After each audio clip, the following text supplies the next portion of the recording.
practice begins tomorrow, and Tom Murphy will be there for all of it. He joins us now, as he does every Thursday.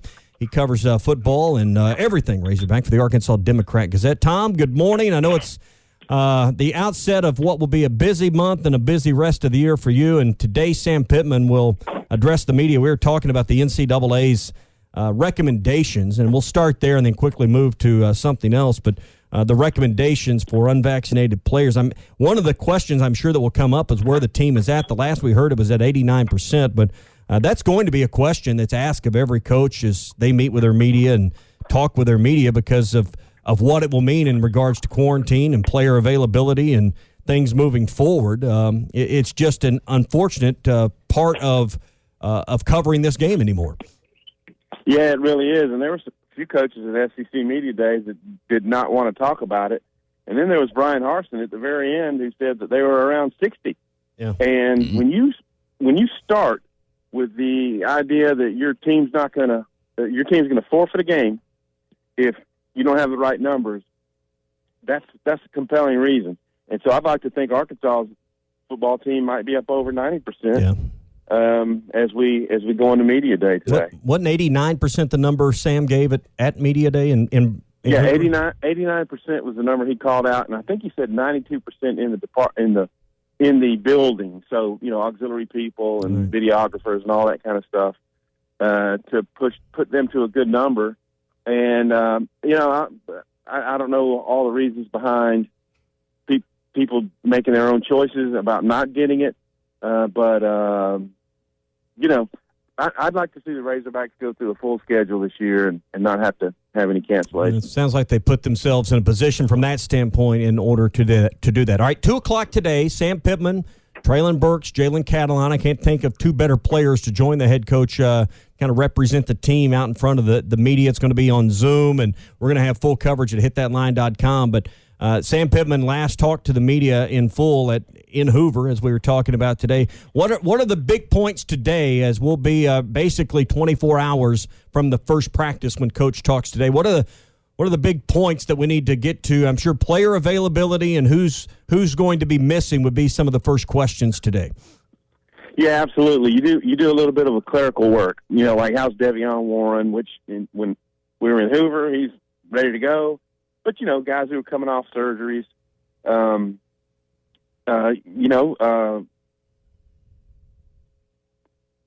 depth chart at certain positions, people are going to ask about. I'm sorry, I almost blanked out there for a second. But yeah, no worries. It's going to be who is injured and who's coming back from them, and have there been any injuries during winter? Because Miles Brennan for LSU is out for the season now for something that happened before camp started. So those are the things we're talking about. And it's interesting, we're going to be talking to position coaches and the coordinators along the way, but it's spread out through the entire month of August. Right. And you bring up the position coaches, and I think that's an interesting follow throughout camp, and we're going to be able to see as media a limited amount of practice with 20 minutes, so I don't know how much teaching we're going to see, but a limited amount. Half the staff, 5 of the full-time assistants, and 4 of those are new to the staff. One's moving to a new spot with Cody Kennedy moving from tight ends to line, and then you've got 4 new additions to the staff. Tom, I think that's an interesting point with this staff is everyone else is either a second-year coach or a first-year coach, and building those relationships, starting new in half the spots. I think that's an interesting watch this year for a second-year program under Sam Pittman. Or second year under Pittman. I shouldn't say second year program. I phrased that wrong, but second year under Pittman in this program. Correct. But the good thing for them is that all 3 coordinators return, so your schemes are intact, so to speak. They might be doing some tweaking on special teams, and as Sam pointed out at Media Days, they're probably going to be a more aggressive team on early downs, try to get in some advantage counts. So and we've done Zooms with Kenny Geitz and some of these other guys, but Jermel Ashley. But now we're going to be in a press conference setting with him, and hopefully that holds up throughout the course of camp in terms of being in the same room. Right. So it's it's a different world, and hopefully we're not going in the wrong direction. The numbers, as I heard you pointing out when I first came on the air, were not good. I mean, these feel like the numbers that when we were at the height of things. Yeah. So, we're going to get to know the personalities of guys like Guyton and Shearer and, the new guys. Yeah. And I keep saying Guyton because I think he's one of the first ones that we talked to with the receivers on, Sunday, I believe. Saturday. Kenny Guyton on Saturday, and then Carter's on Sunday. So, yeah, I mean, Kenny Guyton will be one of the first one. Pittman's, again, after practice one. So you bring up Michael Shearer. Not only is he new to the staff, he's new to being a full-time assistant. Now, he's worked kind of side-by-side with Barry Odom. But he'll step in and coach the linebackers after a change there that Barry Odom more or less insisted on as part of him remaining as the defensive coordinator. So I think that's going to be an interesting watch. And I guess if you're going to step in and be a full-time assistant for the first time at a high level in college football, getting to do it with Grant Morgan and Bumper Poole to kind of coach your first year in, and he knows these guys because he's been around them, is such a huge plus. What should we expect from Michael Shearer? Your first year out is probably your toughest one, and he's going to have a lot of expectations, but two good ones to start with, Tom. No doubt. It's a quality room to start with because you didn't lose anybody. You got right. You even got Dede back. So, and Hayden Henry is back, and he probably doesn't get talked about quite enough, but a guy who's made some big plays in his career.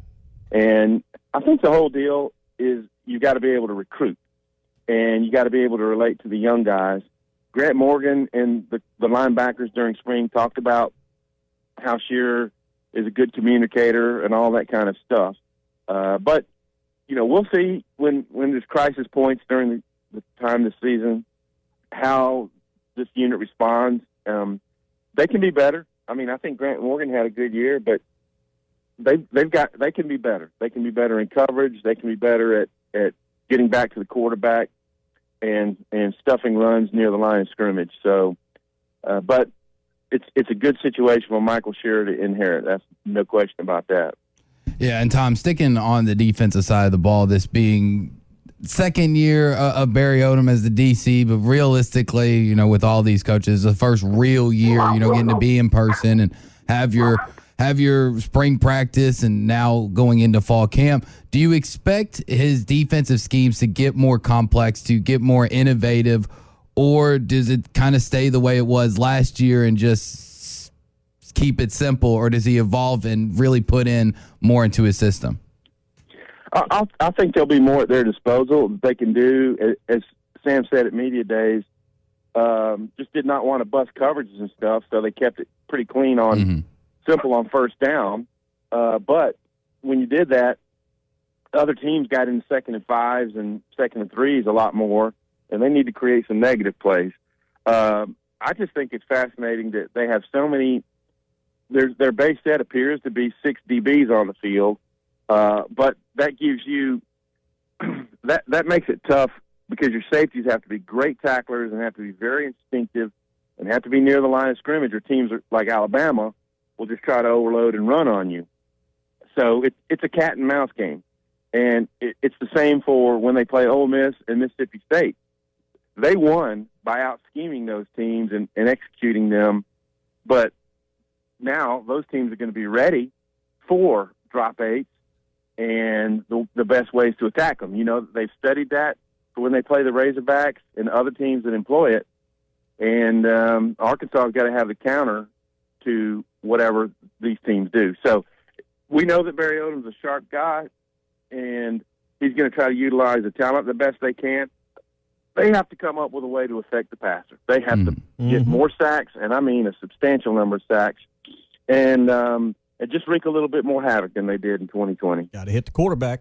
So. Yeah, you definitely got to do that. And, Tom, I hate to take the conversation away from football real quick, but with the Delta variant and everything that's going on, like we talked about earlier with the numbers, have you heard any murmurs, talks around throughout the SEC or through the Arkansas football program of fan capacity being lowered? Well, I'm sure that they've had that in their discussions. And what I'd like to point out was that at this time last year, they might have been, early August, they had settled on, okay, we're going to be, I think a lot of schools were 25% capacity, or I don't even remember the numbers. But they were telling me, officials would say, we go into planning meetings every day and come up with ideas and solutions and what our plans are going to be. And then the next day, some of those get scuttled because there's been a change in, a change in numbers or just a change in health policy by some entity. So at least they have a better grip on how quickly change can be implemented in things. But, if you're the SEC or any college conference, you have to be worried that because the numbers are so bad that they could change the capacity requirements or guidelines. And I don't know, at some stage do you start talking about having to show that you're vaccinated to get into stadiums? I don't know. That's a drastic step. But I wouldn't want a bunch of unvaccinated folks coming in. Well, we can barely scan tickets to get in. I don't know how we do that, but anyway. But I know this: there's a big push to sell single game tickets, mini plans. I don't think there's any push right now to change capacity based on the marketing that the athletic department's doing. But to your point, Tom, they've become very good at change on a dime. So if something changes and there's the need to change over the next month, I think they've proven that hey, we can change course and direction pretty quickly if need be. Hey, I got a question in here about some of the young players, and I know with practice starting, we're trying to get a feel for who maybe can contribute. And I think this could be a unique year where freshmen or even redshirt freshmen can get on the field and contribute with all the seniors and super seniors and guys with extra years. Question about Keytron Jackson. Are there any freshmen or redshirt freshmen that maybe you're looking forward to seeing getting really a first chance that you think could contribute to this year's team? Yeah, if they could get big help at wide receiver where they have good numbers. Keytron Jackson comes to mind, Jaden Wilson. We did not see a ton of them in spring simply because they're trying to learn the system. And so you don't have a true feel for, their athletic ability. Those guys are going to be fascinating to watch. They've got to have guys who can complement Traylon Burks. I think Jaden Johnson, 8 on defense, playing safety, I think he's going to be a guy to watch because even the veterans were really high on him, talking about how much he'll come in and film study, ask questions, and that his athletic ability is up there. Grant Morgan talked him up big time, like this guy is going to be a player at Arkansas. Mm-hmm. So I'd say him on defense. And then there's some more. You got to think, they went into that transfer pool to get guys to make impacts. And I think they've got guys like Utsey and Williams that are going to push people on that defensive front. But because they understand they've got to be productive. And if you're out there taking snaps and you keep getting whipped by the left tackle, then they're going to find somebody else or try to scheme up differently. But I think there's a lot of guys on defense who, if they show something in camp, we're going to see playing time from them. It will be August 16th before Scott Fountain is available to the media after practice number 9. How much of the conversation with Sam Pittman or when Sam's talking with the media do we need to center around special teams? It was such a letdown last year, and it's got to be a bigger part of why and how you can win this year. How much today will focus around special teams when Coach Pittman talks with the media? That's a good question. With a football team, there are just so many different angles to take, so many different storylines, and depth at receiver, depth at linebacker. How are you going to get more of a pass rush? But yes, they did not have much of a return game at all last year, and the punt game was okay, but even kicking took a step back last season, so they've got to be a lot better. And I don't know if it comes through scheme or having better talent on the field, but big season for Scott Fountain to prove that they can come up with ways to impact games in a positive way. And hopefully the team depth overall is improved, like we're hearing, like we think we're seeing, and that will filter down to a better special teams performance. Tom, by the next time we visit early next week, we'll have a few practices under our belt. I don't know how much we'll learn from shorts and helmets, but we'll be a little bit closer to full pads, at least on Thursday the 12th, and we'll visit with you that day as well. So have a good weekend, and we'll talk to you on Monday. Sounds good. We'll have a little bit more intel by then. But Absolutely. Enjoy it. Thanks, guys. All right, Tom Murphy joining us from Fayetteville, and he'll be at Media Days today.